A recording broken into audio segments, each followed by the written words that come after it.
Hey guys, me, MechaKilo366, back for another movie review. This time it ain't a series, it's a movie. It is gradually carrying on from when I did Thor. This basically comes after it. This is Captain America: The First Avenger. As you saw in a little bit of a slide that came at the start with the picture of Steve in the cockpit of the spaceship that crashes at the end of the movie, which I'll get to at the end of the movie. Now, big props to the Marvel Studios and Disney who came up with this. It's fantastic to see this. It's really the most fantastic movie I have ever seen yet.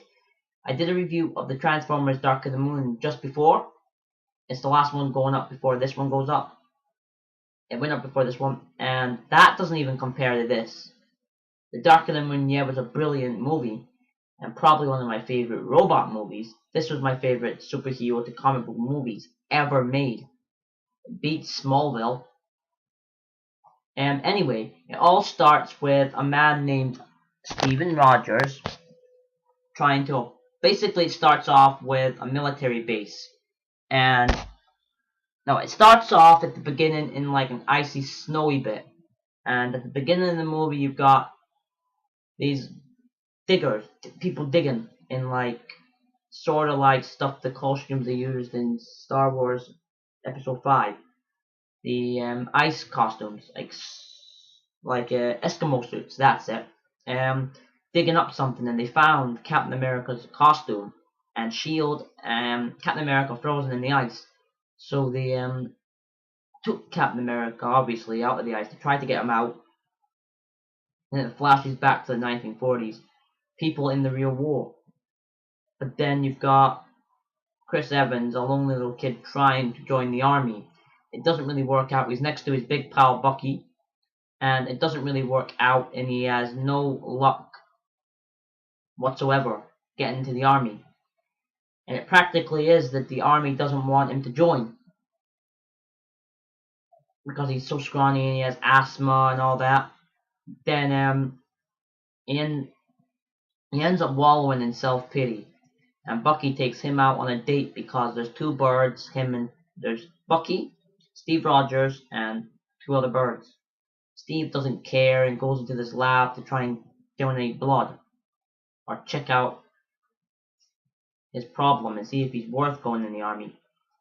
And then a new guy named, I can't remember the doctor's name off by heart. Dr. Erstein. Dr. Albert Erstein or something. He tells Steve that he's got a chance and he's in the army by stamping it with the official stamp saying he's in the army. Steve can't believe it, and he's so scrawny. He doesn't do any of the tasks right. And at the beginning of the movie, everybody tries to jump up this pole because it's one of the tasks that the commander is given. And he should jump this pole, and whoever can grab the flag, Steve just pulls the bolts out, and the whole thing topples. He picks up the flag, gives him it, jumps in the car because he can't run. So he does the smartest thing and stays away. Anywho, Steve ends up getting asked to do the super soldier formula, and asked to do this thing because he says that you're not very good at the army, and the only way you can stay in is if you do this.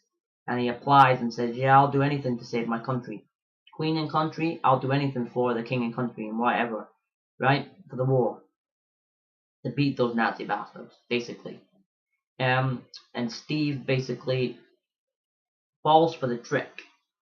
And then, anyway, he gets this soldier formula. They ask him if it's too much, but he says, no, carry on, he can do it. And then he chases this guy, doing all this stuff like stunts, like jumping, punching cars, diving underwater, punching boats and stuff in submarines, and it's quite cool.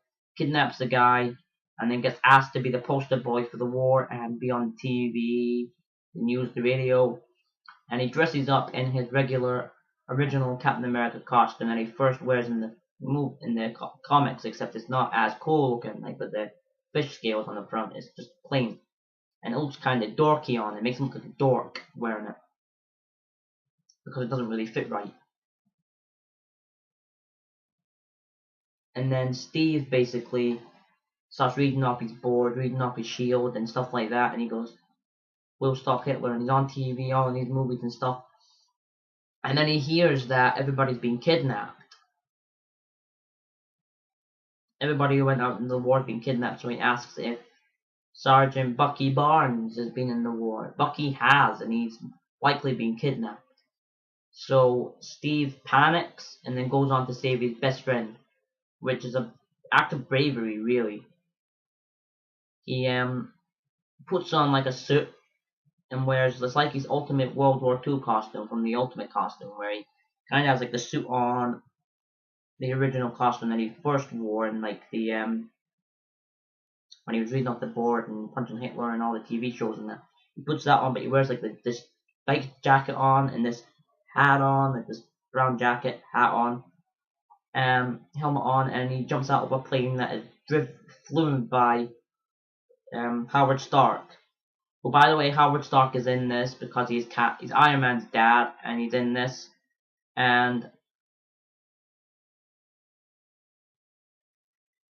I don't know her name, but I do know that there's a female in this who, Peggy Sue, or whatever you want to call her. She's in this movie, and she's perfectly awesome in the movie. I tell you now, she's sexy hot. To death, she's one of the sexiest women in Marvel.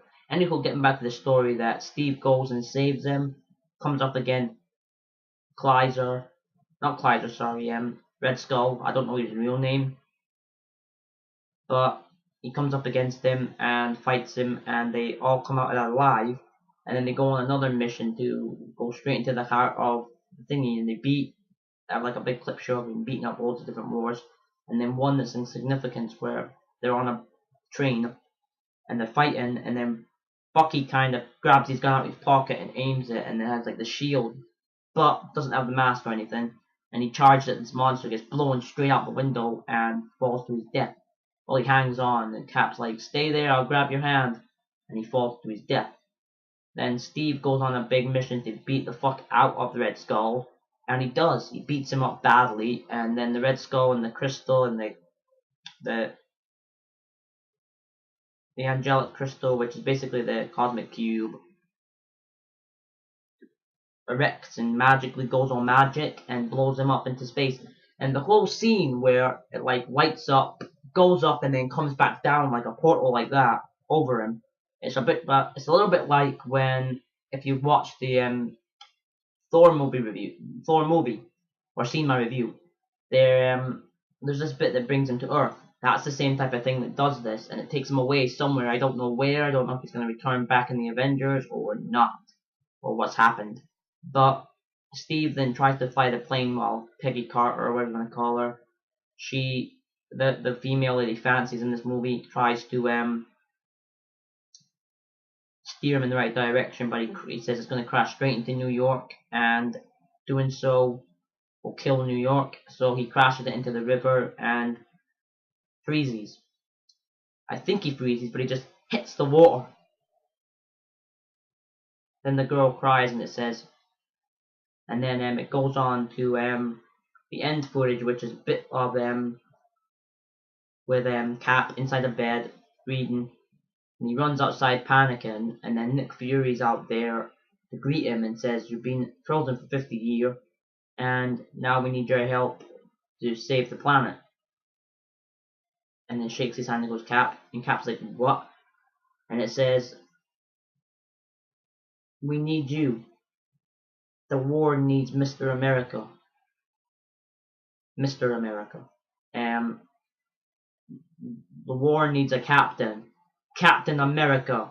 And then it says Captain America will return in the Avengers, and it has the trailers, the credits. But I'll get into the credit scene at the end with the credit scene, which I'm not going to mention here. Each character is well developed. Definitely Steve Rogers, played by Chris Evans. Chris Evans also played Johnny Storm, and I say he's a great, amazing Captain America. He is the best choice for Cap there. The guy who played the Red Skull played him perfectly, like the comics, the cartoons, and everything. The female was hot, sexy, but never showed any body parts, like legs or arms or anything. She had a big jacket on. It was old school, sexy. And the commander of the thing becomes Steve's best friend in the end, and Bucky Barnes. Did I forget to say Bucky was like one of the amazing looking characters in the show? He wasn't the scrawny with the mask or anything. He was big, tough, broad. Hopefully he's not in the Avengers, but hopefully he returns in to be the Winter Soldier. Hopefully in the new one, Captain America 2. Hopefully he turns out to be the Winter Soldier or the Red Skull returns. I would like to see the Red Skull return in not the Avengers, but in Captain America 2, the second Captain America. So anyway, leave your thoughts, comment, rate, subscribe, and I'll catch you later. Have a great one, and I'll see you around. Take care, YouTube, and see me for part 2. Take care.